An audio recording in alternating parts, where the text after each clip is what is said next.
Welcome to any times school and college. আমি ফাতেমা জিনাত মাইশা, সকলকে জানাই আন্তরিক শুভেচ্ছা এবং অভিনন্দন।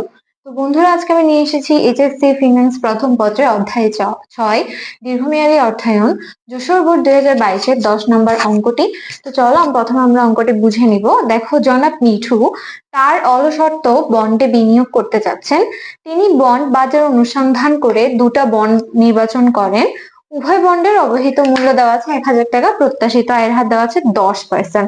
এরপরে বক্সে আমাদেরকে একটা দেওয়া আছে bond number A, bond number B, coupon সুদের হার 12%, বাজার মূল্য 1100 আর বি এর হচ্ছে 600। এ বন্ডের মেয়াদ দেওয়া নাই আর বি বন্ডের মেয়াদ হচ্ছে 12 বছর।